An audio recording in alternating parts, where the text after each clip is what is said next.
እንኳን ለጻድቁ አባታችን ለአቡነ ሀብተ ማርያምና ለሐዋርያው ለቅዱስ ቶማስ ዓመታዊ በዓል እንዲሁም በዚህች ዕለት ታስበው ለሚውሉ ቅዱሳን ወርሃዊና ዓመታዊ መታሰቢያ በዓላቸው በሰላም አደረሳችሁ አደረሰን።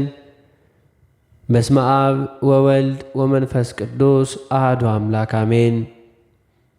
የተከበራችሁ የልዑል እግዚአብሔር ቤተሰቦች፣ የእናታችን የቅድስት ድንግል ማርያም የአስራት ያደራ ልጆች፣ የቅዱሳን መላእክት፣ የቅዱሳን ጻድቃን፣ የቅዱሳን ሰማዕታት ወዳጆች በልዑል እግዚአብሔር አምላክ ፍጹም ሰላምታ እንደምን ቆያችሁ እያልን ከዚህ በመቀጠል ግንቦት 26ን ቀን የቅዳሴውን ምስባክና በቅዳሴ ጊዜ የሚነበበውን ምንባብ እናሰማለን። መዝሙር 84 ቁጥር 5 አቤቱ እርዳታው ካንተ ዘንድ የሆነለት በልቡም የላይኛውን መንገድ የሚያስብ ሰው ምስጉን ነው። በልቅሶ ሸለቆ ውስጥ በወሰነውም ስፍራ ብፁዕ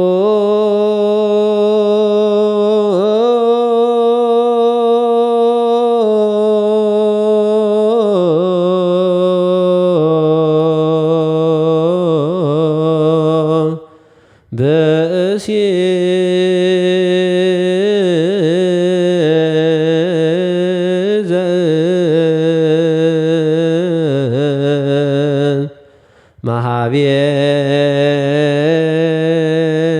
መሃቤከ ረድኤቱ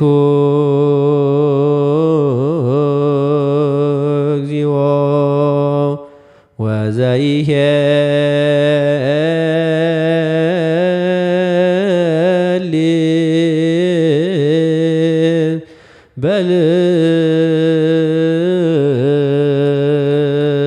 በልቡ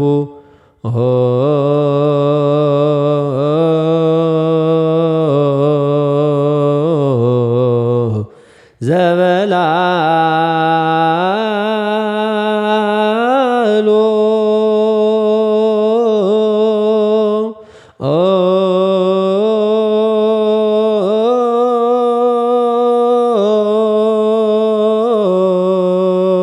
ውስተ ቈላተ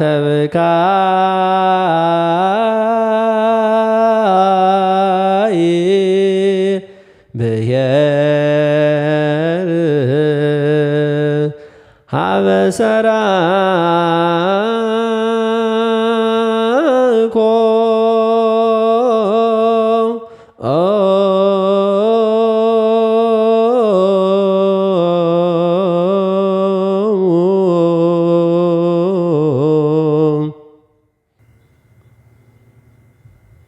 በግንቦት 26 ቀን በቅዳሴ ጊዜ የሚነበብ የመጀመሪያው ምንባብ የሐዋርያው የቅዱስ ጳውሎስ መልእክት ወደ ሮሜ ሰዎች ምዕራፍ 8 ቁጥር 22 እስከ ቁጥር 31። ቃሉም እንዲህ ይላል።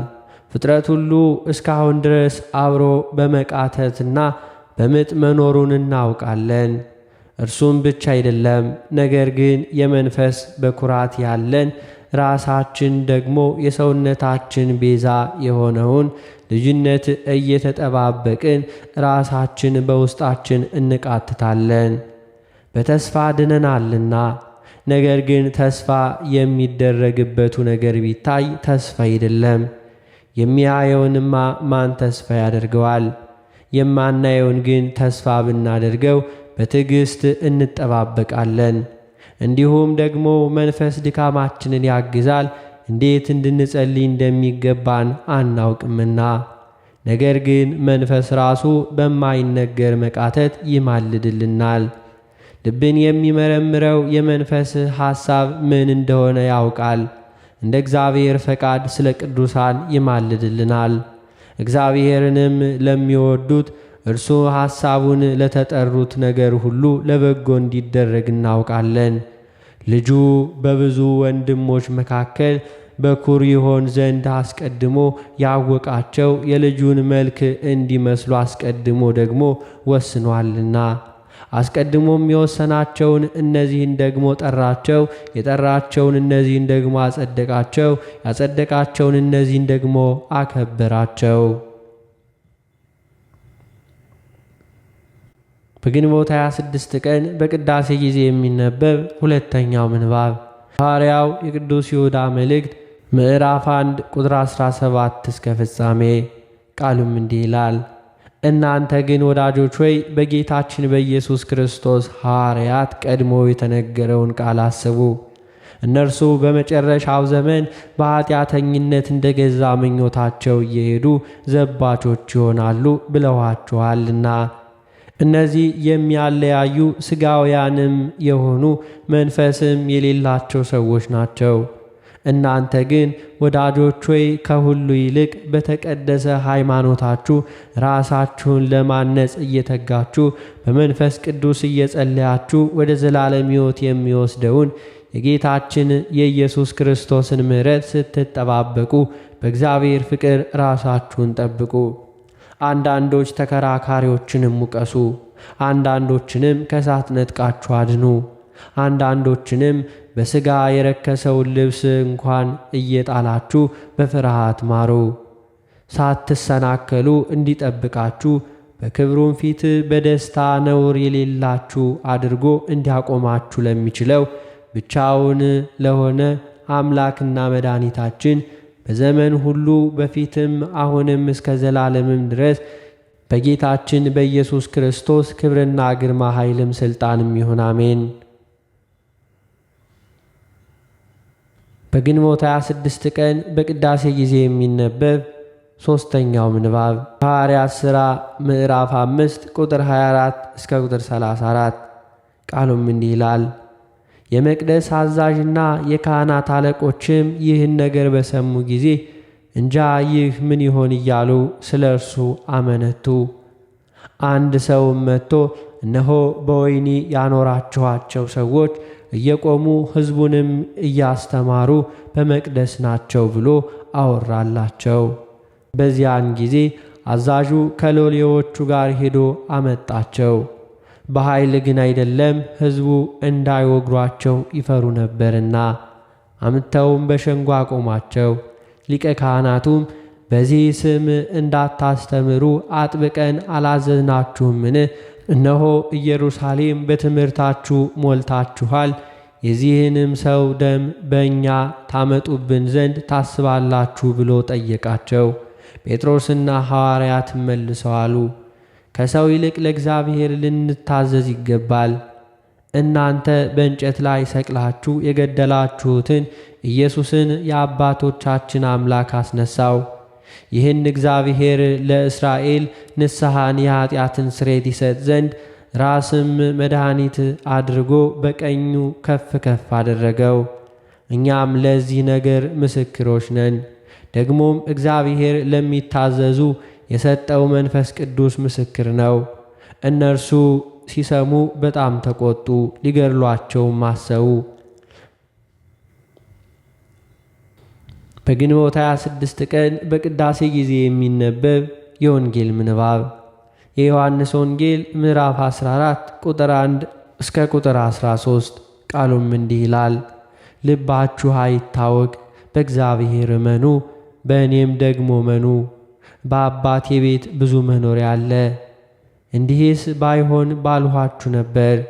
ስፍራ አዘጋጅላችሁ ዘንድ እሄዳለሁና፣ ሄጄም ስፍራ ባዘጋጅላችሁ እኔ ባለሁበት እናንተም ደግሞ እንድትሆኑ ሁለተኛ እመጣለሁ፣ ወደ እኔም እወስዳችኋለሁ።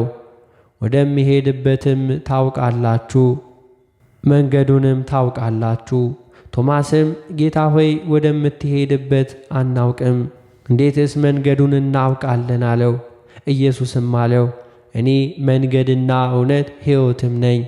በእኔ በቀር ወደ አብ የሚመጣ የለም። እኔንስ ብታውቁ አባቴን ደግሞ ባወቃችሁ ነበር። ከአሁንም ጀምራችሁ ታውቁታላችሁ፣ አይታችሁትማል።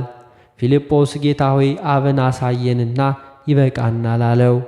ኢየሱስም አለው፣ አንተ ፊልጶስ ይህንን ያህል ዘመን ከአንተ ጋር ስኖር አታውቀኝምን? እኔን ያየ አብን አይቷል፣ እንዴትስ አንተ አብን አሳየን ትላለህ? እኔ በአብ እንዳለው አብን በእኔ እንዳለ አታምንምን? እኔ የምነግራችሁን ቃል ከራሴ አልናገረውም። ነገር ግን በእኔ የሚኖር አብ እርሱ ሥራውን ይሠራል። እኔ በአብ እንዳለው አብን በእኔ እንዳለ እመኑኝ። ባይሆንስ ስለ ራሱ ስለ ሥራው እመኑኝ። እውነት እውነት እላችኋለሁ በእኔ የሚያምን እኔ የማደርገውን ሥራ እርሱ ደግሞ ያደርጋል፣ ከዚህም የሚበልጥ ያደርጋል። ስለ ቃሉ የጌታችን የአምላካችን የመድኃኒታችን የኢየሱስ ክርስቶስ ስሙ የከበረና የተመሰገነ ይሁንልን። የተከበራችሁ የልዑል እግዚአብሔር ቤተሰቦች፣ ከዚህ በመቀጠል በዕለተ ረቡዕ የሚነበበውን የጻድቁ አባታችን የአቡነ ሀብተ ማርያምን ገድሉን እናሰማለን። በስመ አብ ወወልድ ወመንፈስ ቅዱስ አሐዱ አምላክ አሜን። አብን በልብ ወልድን በቃል መንፈስ ቅዱስን በእስትንፋስ መስለን ምንም ላጠይቆት አካላ ሦስት ብንል በባሕሪ በሕልውና አንድ አምላክ ብለን አምነን በዕለተ ረቡዕ የሚነበብ የአቡነ ሀብተ ማርያምን ገድል ማንበብ እንጀምራለን። ልመናው ክብሩ በእኛ ላይ ይደርብንና ከዕለታት በአንድ ዕለት አቡነ ሀብተ ማርያም ከአንድ ሰው ጋር ጽኑ ደዌ ታመመ። በአንድ ቤት ሁለቱም ተኝተው ሳሉ አንዱ በአንዱ ወገን አንዱ በአንዱ ወገን ተኝተው እየተያዩ ሲጨነቁ ከደዌያቸው ጽናት የተነሳ ከመጠን በላይ የውሃ ጥም ጠማቸው። አብሮ የታመመው ሰውዬ ረድኡን በውሃ ጥም ስሞት አታይምን? ነፍሴ ከሥጋዬ ሳትለይ እጠጣ ዘንድ እንዲሁ ለምን ውሃ አትሰጠኝም አለው። ተላላኪው ውሃውን አምጥቶ ቢሰጠው ያ ሰው ሰውነቱ እስኪረካ ጠጥቶ ነፍሱን ከሞት አዳነው። ለአባ ሀብተ ማርያም ግን ትንሽ እንኳን ውሃ ሳይሰጠው እንዲሁ ስለቀረ በዚያን ጊዜ አባ ሀብተ ማርያም በእጆቹ ውስጥ ያለውን መስቀል በመሬት ላይ ጥሎ እጆቹን ወደ ላይ አንስቶ ባለ ዘመኔ ሁሉ ከኔ ጋር የምትኖር ፈጽመ የምታውቀኝ ቅዱስ ሚካኤል ሆይ እያለ በኃይለ ቃል አሰምቶ ጮኸ። አንተ የሕሙማን ወዳጅ ያይደለ የጤነኞች ወዳጅ ነህ። ኃጥአን በተድላ በደስታ ሳሉ ከኃጥአን ጋር የማይረባ የማይጠቅም ፍቅር ይፋቀራሉ።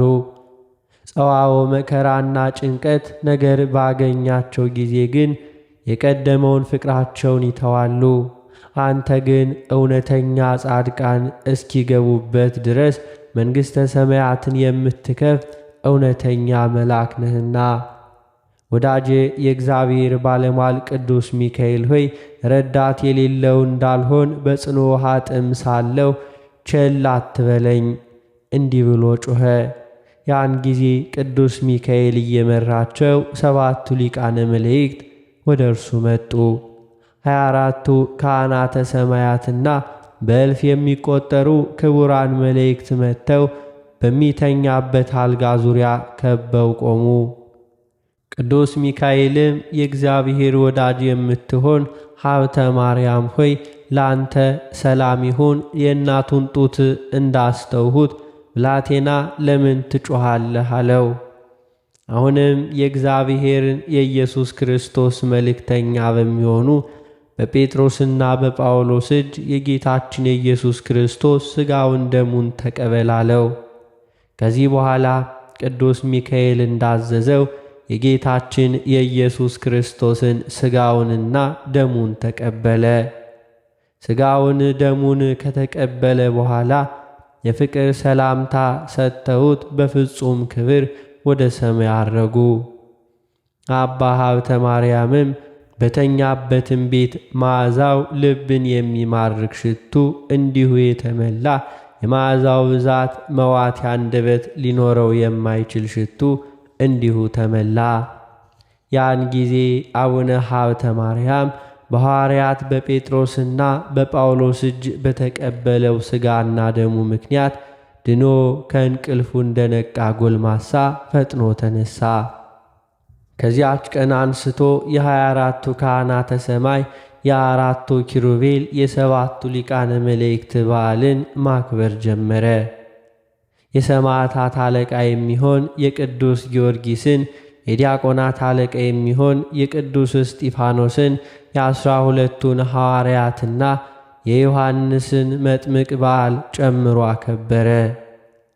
በእርሱ ትምህርት ጸንተው በዙሪያ ያሉትን ሕዝብ ክርስቲያንን እየሳሙ በትጋት በዓላትን እንዲያከብሩ አዘዛቸው።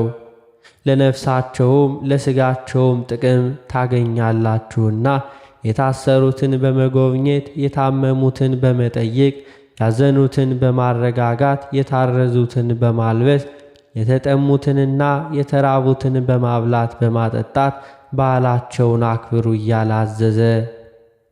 ይልቁንም የጰራቅሊጦስን በዓል በየወሩ እንዲሁ በ5 ቀን አምላክን የወለደች ድንግል ማርያምን 33ቱን በዓላት ያከብሩ ዘንድ አዘዘ። እርሱም የሚቸግራቸውን ፈቃዳቸውን እየረዳቸው ኖረ።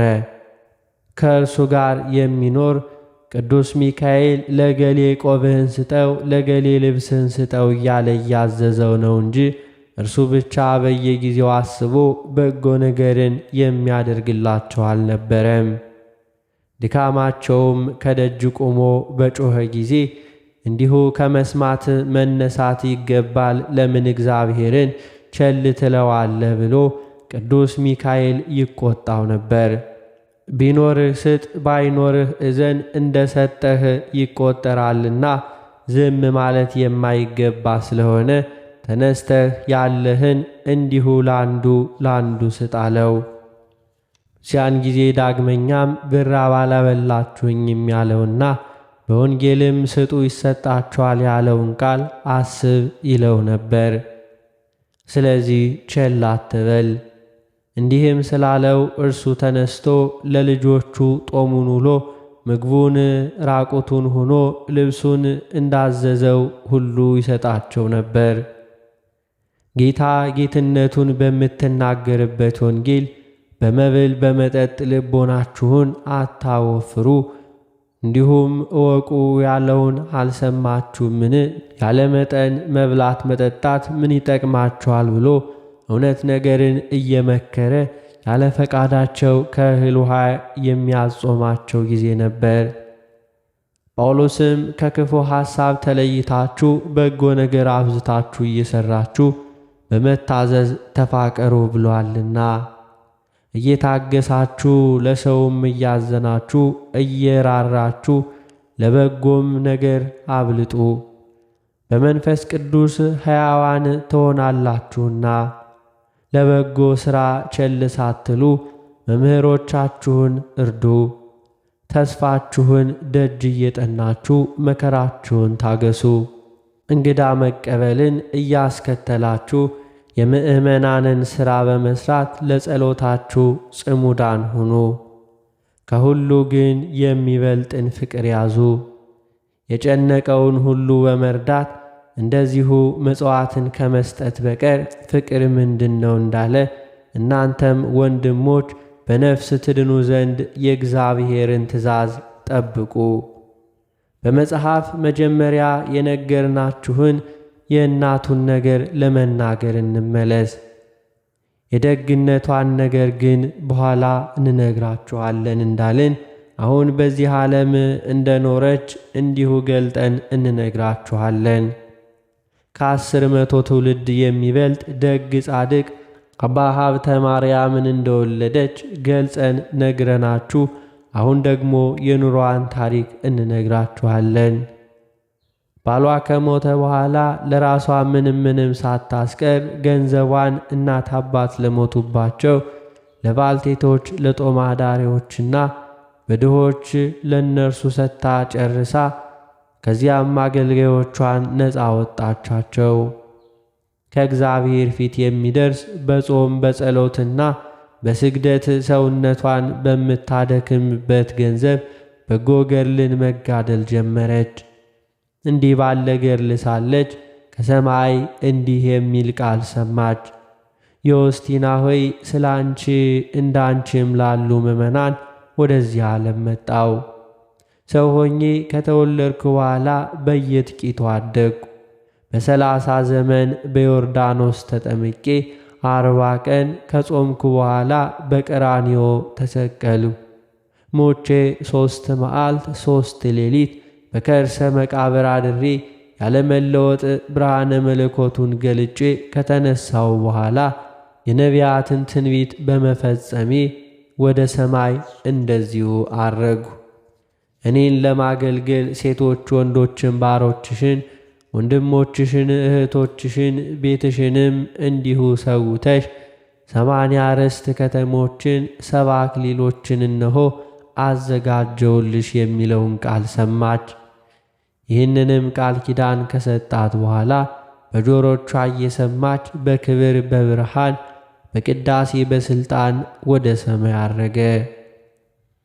ከዚያችም ቀን ጀምሮ ከሰማይ ቃል እየሰማች ብዙ ጊዜ ኖረች።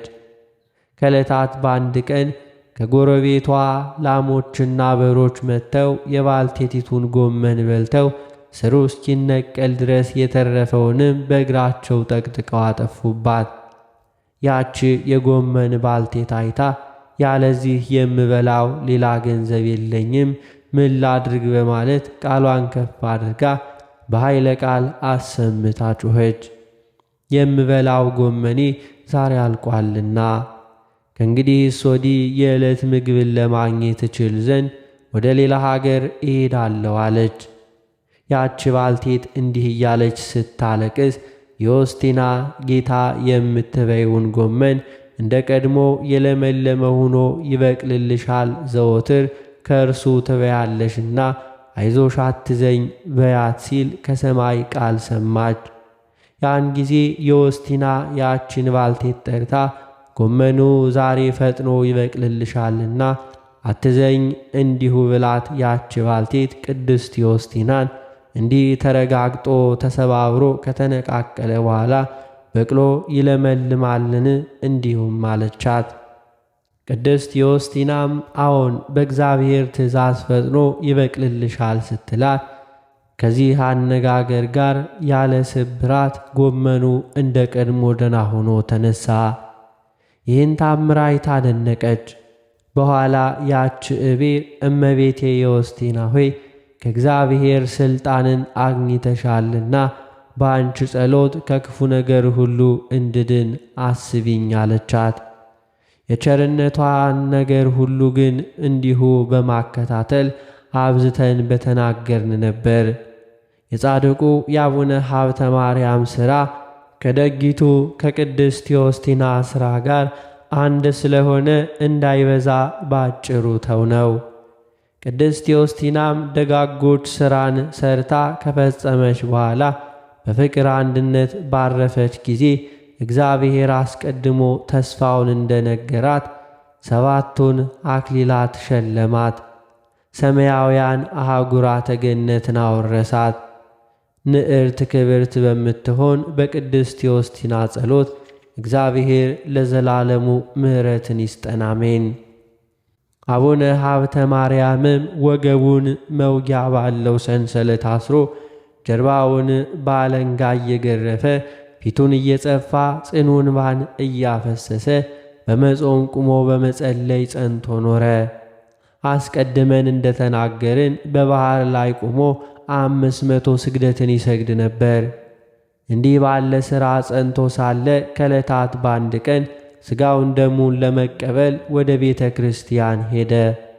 በጴጥሮስና በጳውሎስ መጽሐፍ ተዘጋጅታችሁ ኑሩ ተብሎ እንደተነገረ የክርስቶስ ሥጋውን ደሙን በመቀበል ተዘጋጅቶ በምስራቅ በኩል ቁሞ ሳለ ወንጌል የሚነበብበት ጊዜ ሲደርስ እንዲሁ ያልተማረ ቄስ እንዲሁ የክርስቶስ ጌትነቱን የምትናገር ወንጌልን ሲያነብ ዮሴፍ ብሂአ ለማርያም ጻድቁ ቱሲል በሰማ ጊዜ እንደዚሁ አባታችን አቡነ ሀብተ ማርያም ከቄሷ አፍ ይህንን ንባብ ሲሰማ ደንግጦ ወንጌል ወደሚነበብበት ስፍራ ሄዶ የሚያነበውን ቄስ ገሰጸው። ወዮሴፍሰ ፈሪሃ ለማርያም ጻድቅ ውእቱ በል እንጂ ብእሲሃ አትበል ብሎ መከረው። ቄሱ አባ ሀብተ ማርያም እንዳዘዘው ከስህተቱ ወደ ቀና ንባቡ ተመለሰ። አባ ሀብተ ማርያምም ወንጌሉን አስነብቦ ከፈጸመ በኋላ በፊት ወደ ቆመበት ስፍራ ተመለሰ። ያን ጊዜ ጌታችን መድኃኒታችን ኢየሱስ ክርስቶስ ለአባ ሀብተ ማርያም ተገልጾ ሀብተ ማርያም ሆይ ወዮሴፍ ብእሲ ፈሪሃ ለማርያም ጻድቅ ውእቱ ያልከውን ወድጄ አመሰገንኩ። የእናቴን የማርያምን የድንግልናዋን የንጽሕናና እርሱን ስላከበርክ እኔም በመንግሥተ ሰማያት ፈጽሜ አከብረዋለሁ። የደጋጎች ልጆች እንዲሁ ይከብራሉ ተብሎ እንደተጻፈ የእርሷ ክብር የእኔ ክብር አይደለም አለው። ወዳጆቼ አሁንም ጌታችን ኢየሱስ ክርስቶስ የእናቱን የድንግልናዋን ንጽሕና እንደምን ፈጽሞ ማክበርን እንዲወድ አስተውሉ።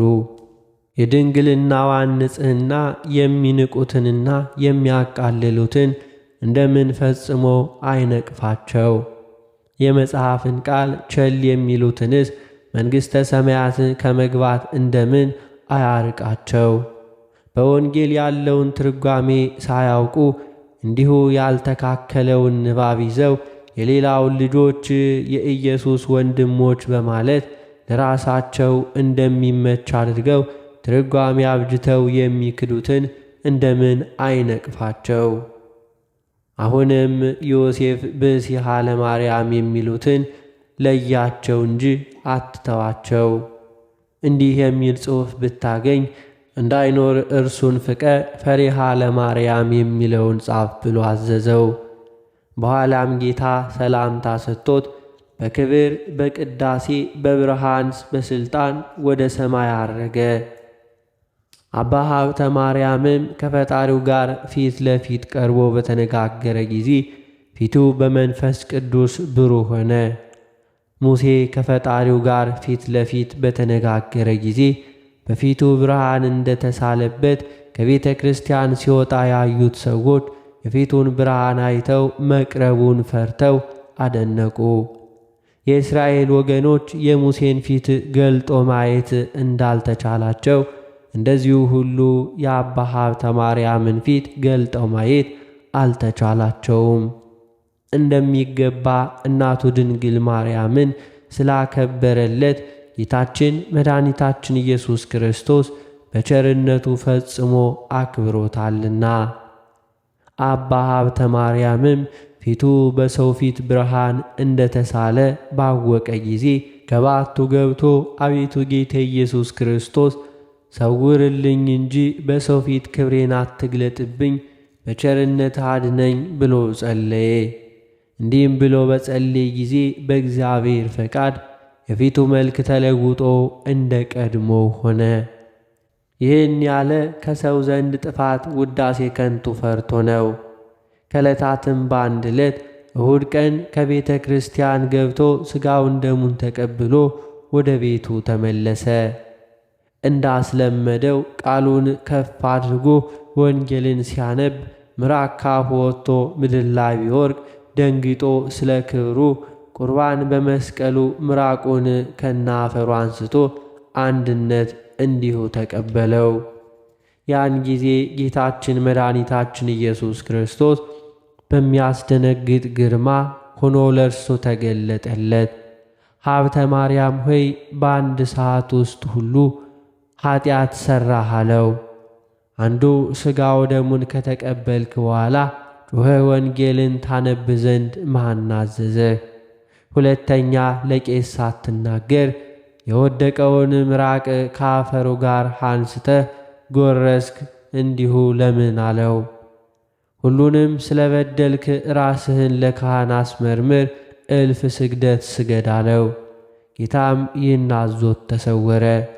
እርሱም በስንፍናዬ ፈጣሪን አሳዘንኩ ብሎ ጽኑ ለቅሶውን እያለቀሰ ተነስቶ ከቄሱ ዘንድ ሄዶ የሠራውን ኃጢአት ሁሉ አስተካክሎ ለቄሱ ነገረው። ቄሱም አቡነ ሀብተ ማርያምን በደሉ ቀላል ነውና 3 ጊዜ ስገድ አለው። እርሱም እሺ ብሎ ጌታዬ እልፍ ስግደት ብሎ እልፍ ስግደት አዞኝ ነበር፣ ቄሱ አንሶ 3 ስግደት ሰጠኝ፣ ምን ላርግ ብሎ እያዘነ ከእርሱ ተለይቶ ሄደ። ይህም ብሎ በሐዘን ራሱን አዘንብሎ ሳለ ዳግመኛ ጌታችን ኢየሱስ ክርስቶስ ተገልጦ የቄሱን ቃል እንዳትተው ለራስህ እወቅ አለው። ቄሱ ካዘዘ በላይ ሌላ አትጨምር አለው። ቄሱ ያዘዘ ይበቃሃልና እኔ ያዘዝኩህን ስግደት ተወው፣ ይቅር ብያሃለሁ፣ ዳግመኛም እንዲህ አታድርግ አለው። አባ ሀብተ ማርያምም መንግሥትህ ይክበር ይመስገንና እሺ ለቃልህ እታዘዛለሁ ብሎ መለሰ። ከዛች ቀን በኋላ ሥጋውን ደሙን ተቀብሎ እየፈራ እየራደ ተጠንቅቆ በተዓቅቦ ይኖር ነበር። የአባታችን የአቡነ ሀብተ ማርያም ልመናው ክብሩ የአቡነ ሀብተ ማርያም ልጆች ከምንባል ሁሉ ለዘላለም ከእኛ ጋር ይኑር አሜን። የተከበራችሁ የልዑል እግዚአብሔር ቤተሰቦች ከዚህ በመቀጠል በግንቦት 26 ቀን የሚነበበውን ስንክሳር እናሰማለን። በስመ አብ ወወልድ ወመንፈስ ቅዱስ አሐዱ አምላክ አሜን። አንድ አምላክ በሚሆን በአብ በወልድ በመንፈስ ቅዱስ ስም ግንቦት 26 በዚች ቀን ዲዲሞስ የሚባለው የከበረው ሐዋርያው ቶማስ በምስክርነት አረፈ። እርሱም በህንደኪ ሀገር ልኩዌዎስ የሚሉት አንድ መኮንን ራሱን ባሪያ አደረገ። መኮንኑም የንጉሥ ወዳጅ ነው። ቅዱስ ቶማስንም የምታውቀው ሙያህ ምንድን ነው አለው። ቅዱስ ቶማስም እኔ ግንበኛ ነኝ፣ ምኵራቦችንና አዳራሾችን እሰራለሁ፣ ደግሞም ጠራቢ ነኝ፣ ሞፈሮችን፣ ወንበሮችን፣ ሌሎችን ዕቃዎችም እሰራለሁ፣ ደግሞ ጥበበኛ ባለመድኃኒት ነኝ፣ በሽታውንም ሁሉ አድናለሁ አለ። መኮንኑም ነገሩን በሰማ ጊዜ ነገሩ እጅግ ደስ አሰኘው። ለንጉሥ ጠቃሚ የሆነ ባሪያ አገኘሁ አለ። በዚያን ጊዜ ለቶማስ ገንዘብ ሰጥቶ ቤተ መንግሥት እንዲሠራ አዞ መኮንኑ ወደ ንጉሡ ሄደ። እርሱም ቶማስም ለመኮንኑ ሚስት እንዲሁ የእግዚአብሔርን ሕግ ያስተምራት ጀመር። በፊቱም ታምራት እያደረገ እንደዚሁ እርሷም በክብር ባለቤት ጌታችን ኢየሱስ ክርስቶስ አመነች። ከእርሷ ጋራም ብዙዎች አመኑ። እንደዚሁ ንጽሕናዋን በመጠበቅ እንድትጽናና አዘዛት። የሃይማኖትን ምስጢር እንድታስተውል አደረጋት። መኮንኑም ከንጉሡ ዘንድ ሲመለስ ሐዋርያው ቶማስ ያደረገውን አየ። ጠራውና አንተ ክፉ ባሪያ እሰራቸዋለሁ ያልካቸው በጎ ሥራዎች ወዴት ናቸው አለው። ቅዱስ ቶማስም አልዋሸሁም፣ ምኵራቦችንና አዳራሾችን የሠራኋቸው ለሰማያዊው ንጉሥ ማደሪያ የሆኑ እሊህ የሰዎች ነፍሳት ናቸው። የጠረብኳቸው መፈሮች የኀጢአትን እሾህና አሜኬላዎች ከሰዎች ልብ የሚነቅሉና እንዲሁ አርሰው የሚያለሰልሱ እነርሱ የወንጌል ትምህርቶች ናቸው። ጥበብ ያልሁህ አንድ ሰው የሚገድል ኀጢአትን መርዝ አጥፍቶ የሚፈውስ የክብር ባለቤት የሆነ የጌታችን ኢየሱስ ክርስቶስ ሥጋና ደም ነው ብሎ መለሰለት። መኮንኑም ሰምቶ ተቆጣ። ቅዱስ ቶማስን በምድር ላይ እንዲያስተኙት በአራት ማዕዘንም ችካል ቸክለው እጆቹንና እግሮቹን በገመድ ወጥረው አስረው ቆዳውን እንዲገፉ ጨውም ሆምጣጤም በተገፈፈው ሥጋ ላይ እንዲደፉበት አዘዘ። መኮንኑም እንዳዘዘው ይህንኑ ሁሉ አደረጉበት። እርሱም ከእግዚአብሔር በተሰጠው ትዕግሥት ይህን ሥቃይ ተቀበለ። የመኮንኑ ሚስት ቆዳውን ሲገፉት በቤቷ ሰገነት መስኮት ባየች ጊዜ በድንጋጤ ወድቃ ሞተች። መኮንኑም እጅግ አዘነ። የክብር ባለቤት ጌታችን ኢየሱስ ክርስቶስ ቶማስን አጸናው። ወዲያውኑ ተነሣ። ከላዩ የገፈፉትን ቆዳ ወስዶ ከመኮንኑ ሚስት በድን ላይ ጥሎ እንዲሁ አርሶንያ ሆይ የክብር ባለቤት በሆነ በጌታችን ኢየሱስ ክርስቶስ ስም ተነሽ አለ። ወዲያውኑ ዓይኗን ገለጠች። ፈጥናም ተነስታም ለሐዋርያው ቶማስ ሰገደችለት። ልኩስም አይቶ ደነገጠ።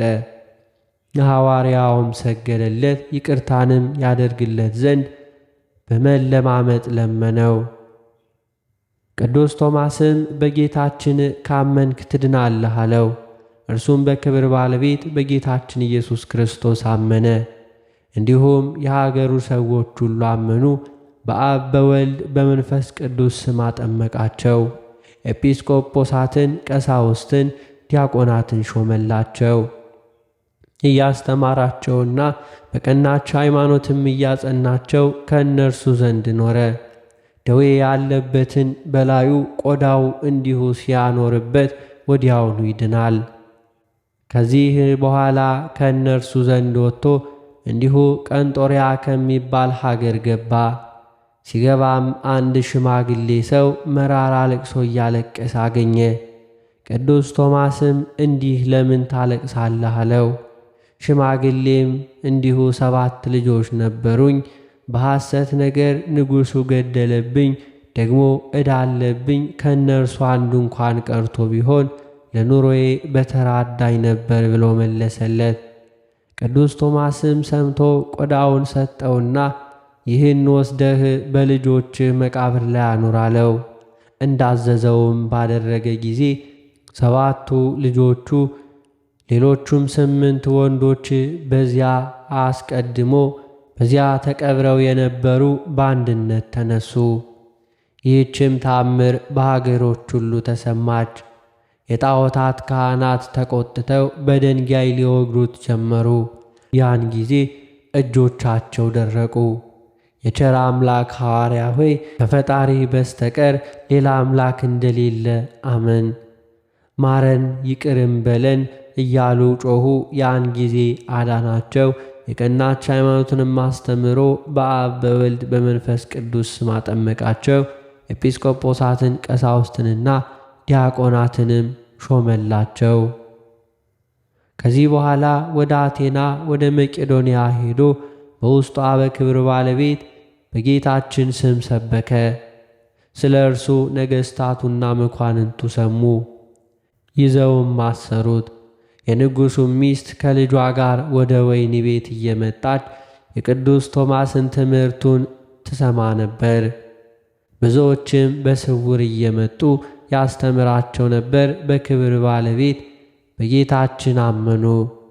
ንጉሡም ስለ ሚስቱ ተቆጣ። ነገር ግን በሕዝብ መካከል መግደልን ፈራ። በከተማው ውጭ ቅዱስ ሐዋርያው ቶማስን አውጥቶ እስኪሞትም በጦር እንዲወጉት 4 ወታደሮችን አዘዘ። የንጉሡ ልጅም ቆሞ ይመለከት ነበር። የሀገሩ ሰዎችም ባወቁ ጊዜ ከወታደሮች እጅ ሊያስጥሉት ወጡ። ነገር ግን ሙቶ አገኙት። አንስተውም ገንዘው በነገሥታት መቃብር በአንዱ አኖሩት። በንጉሡ ልጅም ሰይጣን ተጭኖበት የሚያንከባልለው ሆነ። ከልብሱም ጥቂት ወስደው በንጉሡ ልጅ አንገት ላይ ሲያንጠለጥሉት ወደ ቅዱስ ቶማስ ሥጋ መጡ። መቃብሩንም በከፈቱ ጊዜ አላገኙትም። ጌታችን ከዚያ አፍልሶታልና ከመቃብሩ አፈርም በእምነት ወስደው በንጉሡ ልጅ አንገት ላይ አንጠለጠሉት። ያን ጊዜ ዳነ። ንጉሡም የክብር ባለቤት በሆነ በጌታችን ኢየሱስ ክርስቶስ አመነ። ከዚህ በኋላ ቅዱስ ሐዋርያው ቶማስ ለብዙዎች ተገለጸላቸው። እርሱ ሕያው እንደሆነ ጌታችንም በመንግሥቱ ውስጥ እንደተቀበላቸው ነገራቸው። የክብር ባለቤት በሆነ በጌታችን ኢየሱስ ክርስቶስ የቀናች ሃይማኖት እንዲጸኑ አዘዛቸው። የሐዋርያው ቶማስ በረከቱ ከእኛ ጋር ትኑር ለዘላለሙ አሜን። ዳግመኛም ከታምራቶቹ አንዱን እናሰማለን። አንድ ጻድቅ ሰው እግዚአብሔርን የሚፈራ በግብፅ ሀገር ነበር። ይነግድም ዘንድ ወደ ህንደኬ ሄደ። ግንቦት 26ም ሲሆን በሐዋርያው ቅዱስ ቶማስ በዓል ብዙ ሕዝቦችም የቅዱስ ቶማስን እጅ በውስጥ የምትኖርበት ባህር ዳር ተሰብስበው ያያቸው ነበር። በዚያን ጊዜ የባሕሩን ውሃ ጨርሶ እስከሚያስወግድ ድረስ ጥልቅ ነፋስ ተነሳ። ሰዎችም ሁሉ በደሴት ወዳለች ቤተ ክርስቲያን ገብተው ሲጸልዩ አደሩ። በማግስቱም በቅዱስ ቶማስ በዓል ቅዱስ ቁርባንን ለመቀበል ቀደሱ። የሐዋርያው ቶማስ እጅ ያለ ጥፋት ሕይወት ያላት ስለሆነች የጌታችንን ሥጋ በላዩ አደረጉ። በቅዱስ ቶማስ እጅም ቅዱስ ቁርባንን ሊቀበሉ አንዱ ከሕዝቡ መጣ። አንድ ሕዝባዊ ሰውም ሊቀበል መጥቶ የቅዱስ ቶማስን መሃል እጅ ጨበጠ። ያን ጊዜ ተሰወረች። ሁሉም ኪርያላይሶን እያሉ በመጮህ ብዙ ጊዜ ረጅም ጸሎት ጸለዩ። ከዚህ በኋላ የሐዋርያው የቅዱስ ቶማስ መሃል እጁ ተገለጠችና ያ ሰው ቅዱስ ቁርባን ተቀበለ። ሕዝቡም ሁሉ ተቀበሉ። ከዚህም በኋላ ከቤተ ክርስቲያን ወጥተው ወደ ቤታቸው በሰላም ገቡ። ክብር ይግባውና እግዚአብሔርም ባሕሩን በዚህ አውሎ ነፋስ እንደ ቀድሞው መለሰው። በየዓመቱ እንዲህ ይሆናል፣ ሁልጊዜ እስከ ዛሬም። ለእግዚአብሔር ምስጋና ይሁን። እኛንም በሐዋርያው ቶማስ ጸሎት ይማረን፣ በረከቱም ይደርብን ለዘላለሙ አሜን። በዚህችም ዕለት የአልፋውስና የዘካርያስ የሉክዮስ የቅድስት አርሶንያም መታሰቢያቸው ነው። በረከታቸውም ከእኛ ጋር ይሁን። እግዚአብሔር ይማረን ለዘላለሙ አሜን። አነሳስቶ ላስጀመረን አስጀምሮ ላስፈጸመን ለጌታችን ለአምላካችን ለመድኃኒታችን ለኢየሱስ ክርስቶስ ክብርና ምስጋና ይገባል፣ ዛሬም ዘውትርም ለዘላለሙ አሜን።